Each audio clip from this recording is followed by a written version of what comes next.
the authorized Air Force band, they would come over and they would teach us. Now, Linton Garner, Earl Garner's brother, he was in that band.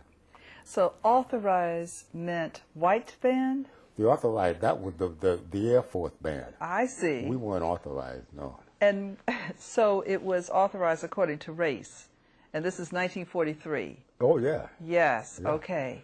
But not only that, but like they would come over and teach us. Now, the German prisoners of war, they had a place there for them.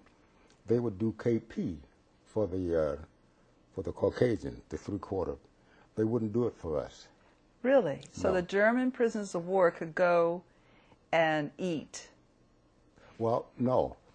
No, what I'm saying is the German prisoners of war would do KP for all of the Caucasians. I see. Oh, do it for all the Caucasians. And I okay. never will forget the colonel. Yes. His name was Colonel No. He said, "We don't need them doing KP for us, do we?" And I said, "But sir, you said like we could speak, so I'd like to say." I said, "I'd like for them to do it for me. I don't want to do KP." Yes. He said, "What's your name, soldier?" I said, "Private James Moody, sir." He says, "Well, look," he says, "they're not going to do it over here." He said, "And I like it, and President Roosevelt likes it, and I don't give a goddamn whether you like it or not." Oh, and yes. while I'm sitting there, I said, "But sir," and Linton Garner's pulling on me to sit down, but I'm 18, thinking, hey, Yes. Anyway, like, they didn't do KP for us. Well, But I can't get over the German prisoners of war. They were allowed to go into the restaurant to eat, and the black soldiers, the black Air Force yeah, men could not go into the same restaurant to eat. no. As a And matter the of- German soldiers of war, no, the German prisoners of war. prisoners of war could also did KP for the white Oh, yeah. Mm-hmm. Air Force men. Right. Okay, but not for the black soldiers. No. And that's Greensboro, North Carolina, Wow. But now, before I went to Greensboro, I went to the theater in Newark, New Jersey, and I had to sit in the balcony. Oh, in Newark.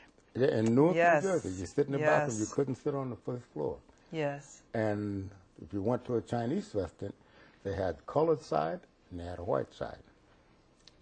Wow. See? So we're talking about the 30s and the 40s. Right. Okay. All right.